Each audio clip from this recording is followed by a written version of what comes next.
Welcome to the Deep Dive. Today, we're doing something a bit different. We're diving into comedian Jim Norton's 2025 stand-up special, Unconceivable. It's unfiltered. We're going to pull out observations, insights. He talks about everything. Sports, art, relationships, cultural stuff, social issues. It's all in there. And what's really interesting, I think, is how his comedy, even though it's so blunt, acts as this really sharp commentary on us, humans, how society works. We'll unpack his stories, his arguments, try to get the nuances. Hope you see what he's getting at behind the jokes. So our mission, figure out what makes people tick through his eyes. Expect some surprising moments, maybe some laughs, definitely some aha insights. Should be interesting. Let's jump in. So Norton kicks us off talking about loyalty, sports loyalty specifically, and he starts with the Olympics. The director, Kanaro Kobayashi, Japanese director. Fired from the 2025 opening ceremony, like the night before. For Holocaust jokes he made 23 years ago. That's the context. And Norton immediately points out the contrast. Germany was still competing. Yet he throws that contrast out there immediately. Makes you think about who gets forgiven, when, why. And the sort of perceived hypocrisy, maybe. And he carries that right into sports loyalty in general. He really questions why we attach ourselves to, how does he put it, the physical prowess of other people, just because they're from our country or city. It's a fundamental challenge to that whole idea of fandom. He calls himself a bandwagon fan with the Yankees, only watches when they're winning. And his analogy, liking loyalty to a bad team, to like getting food poisoning every Sunday at the same restaurant, but going back anyway. Because you're loyal. It's a pointed comparison. He's super harsh. Yeah. He basically calls fans of bad teams thing idiots for like enabling them, letting them be bad. Which is extreme, obviously. But he's forcing you to think about consumer behavior, accountability. And his response, when the Yankees lose, he jokes he takes his baseball dollars and gives them to escorts. Just completely over the top. It really pushes back against that emotional connection, that junkie pride he talks about. Being proud of a cheating spouse, he says. That's the comparison. It makes you question that whole tribal instinct in sports. Yeah. Is it actually helpful, or does it just shield mediocrity sometimes? Okay, so from sports, he pivots hard to art. And spoiler alert, he's not impressed. He talks about the Louvre, just flat out says, I'm not an art guy, and then Picasso sucks. That's like that. No beating around the bush. His description of Picasso's paintings says they look like that woman in Connecticut who got attacked by a chimp. It's aggressive, right? But it shows how incredibly subjective art is. What one person sees as genius, another Sees a chimp attack victim, yeah. Mm. It highlights that gap between maybe intellectual appreciation and just a gut reaction. He seems to value immediacy, directness. Picasso doesn't offer that for him. And he keeps going. The Mona Lisa gets it too. What's his issue there? Well, first, it's too small. He's like, could you blow it up? And you have to see it from 40 feet away. Okay, so the practical experience of viewing it. And then he describes her, calls her a frump, a fat Karen, and jokes Da Vinci picked her up and fed her at the end of the night. It's crude, obviously. He's stripping away all the reverence, isn't he? Yeah, Focusing on the physical object, the distance, then just landing on these really blunt, kind of modern insults. It's like he's challenging the idea that you have to be impressed. Right, and the only painting he actually says he likes. The Scream, Edvard Munch, who's Norwegian. Which is telling, right? The Scream is pure, raw emotion. It hits you immediately. No intellectual decoding required, maybe. That makes sense. Unlike Picasso or Mona Lisa, maybe, in his view. It just shows how that comedic filter, that personal lens, can totally reframe these cultural touchstones. And speaking of Norway, that brings us to his thoughts on Norwegian culture. His wife is Norwegian, so that's the connection. Ah. He generally describes Norwegians as nice but odd.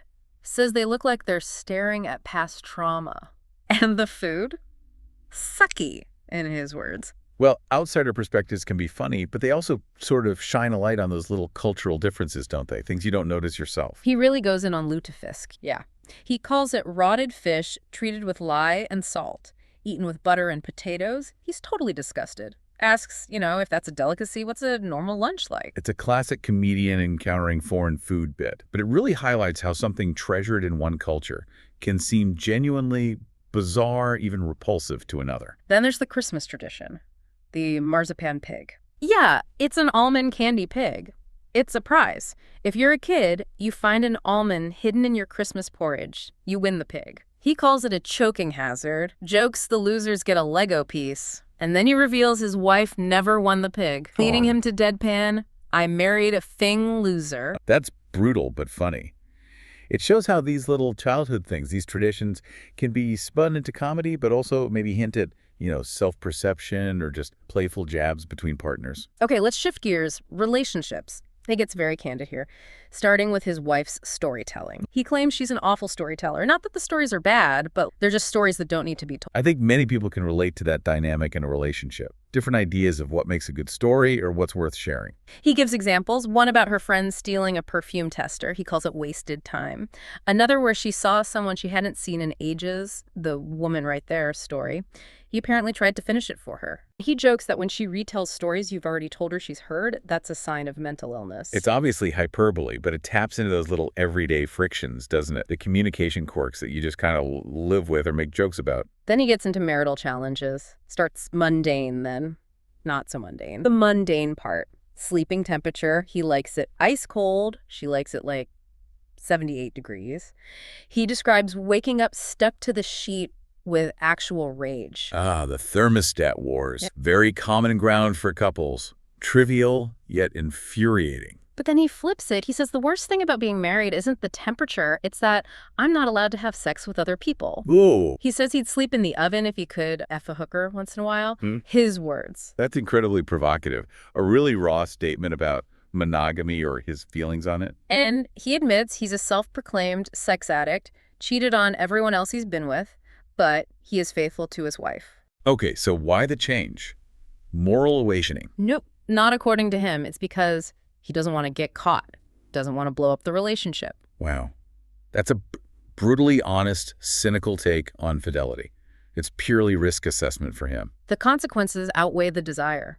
It really makes you think about the different motivations behind faithfulness, doesn't it? Yeah. It's not always romance or high morals, clearly. Sometimes it's just pragmatism or fear. And that fear of getting caught ties right into his next point. He says phones have basically ended the glory days of cheating. The digital leash. That's a very modern reality. You are going to get caught because of phones. The digital footprint is almost unavoidable now. Texts, photos, location data. He shares stories, says he was paranoid, never let his phone ring or text, acted like everybody hates their guts, but still got caught. An ex caught him because an iPhone update turned vibrate back on for texts at 2 a.m. The tiny details that trip you up. And the recently deleted folder. Photos stay for 30 days. That got him too. The digital breadcrumbs are everywhere. He jokes the iPhone ruined cheating from, like, the Big Bang until the second Bush administration. That's a bleakly funny time frame. He even has this dark, hypothetical, low-risk cheating scenario. Wow. A woman about to jump off a building offers sex first That's dark. because she'd be gone in a minute. So no evidence. It's awful, but it just hammers home his point about risk being the main factor for him. It absolutely forces you to consider how technology hasn't just changed communication, it's fundamentally altered behavior around privacy, accountability, relationships, everything. Okay, let's transition again. The personal and maybe controversial part. His wife's transgender identity. Right. How does he handle that comedically? Again, very blunt humor. He reveals it with a joke about trying to have kids, and the doctor saying about her dick, it's just not going to happen. He refers to it as my wife's penis. He's not shying away from the physical reality, but using humor to maybe normalize it in his own way. He says it's the only difference biologically, calls it significant and impressive, but insists it doesn't dictate every move we make. He gives a funny example of her maybe using it to get out of chores, like getting packages downstairs. Jim, I can't go out, I'm transgender. It shows how identity can become part of the everyday banter and negotiation in a relationship, just like anything else. He also mentions his first exposure to trans people was an 80s porn star named Sula. He found her fascinating, even though his friends were disgusted.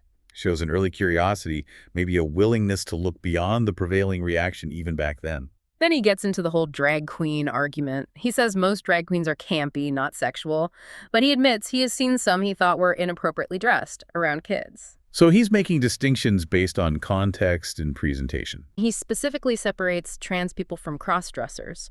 He brings up that teacher in Ontario, the one with the huge prosthetic breasts. That case caused a lot of debate. He calls that cross-dressing, considers it fetishistic and inappropriate for school settings. He tells another story about airport security. The X-ray machine flags her bulge. She gets patted down by an attractive female agent. He admits, turned me on. Again, just brutally honest about his own reaction, even if it's not what people expect or want to hear. And finally, he pushes back against activists who call him transphobic. He's married to a trans woman, she says, so that's exactly what it means, meaning he can't be transphobic. It really challenges how labels like transphobic are applied, suggesting personal relationships should trump external judgment. It forces a conversation about intent versus impact and who gets to define someone's stance. Okay, let's get into his political views. They often connect back to his personal life, too. How does he approach those? Roe v. Wade. He says he has mixed feelings. On one hand, a woman can do whatever you want with your own body. Standard pro-choice line. But there's usually a but with Norton. Huge. He says he is only alive because of an abortion that was refused for him. Wow. That completely reframes it from a personal perspective. Yeah.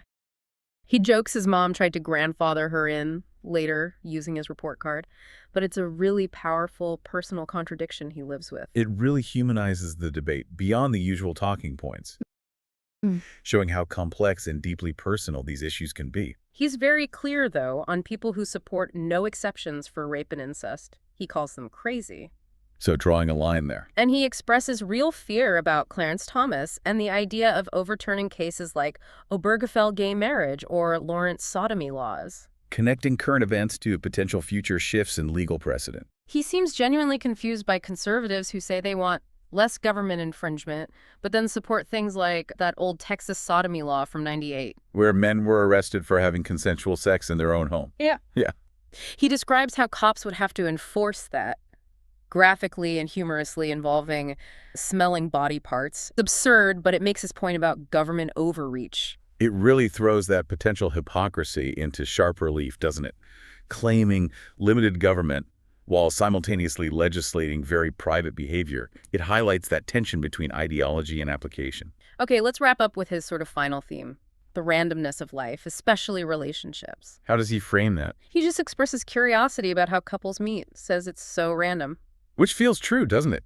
Even with dating apps trying to make it scientific, there's so much chance involved. Speaking of apps, he shares his own experience, claims he went 0 for 625 on hingeandmatch.com. 0 for 625, ouch. And he jokes he used photos from a pilot where he played a cancer patient on his profile, which probably didn't help. Probably not the best strategy, no. And his first impression of his wife, not romantic at all. He saw her effortlessly win a swimming competition. He says he never planned on getting married, especially not in his 50s. It just reinforces that idea, right? Life throws things at you. Yeah. The most significant connections can come from completely unexpected places, defying plans or algorithms. It really makes you think about fate versus choice and how these random moments can totally change your life's direction. Absolutely. A nice counterpoint to the calculated cynicism elsewhere, perhaps.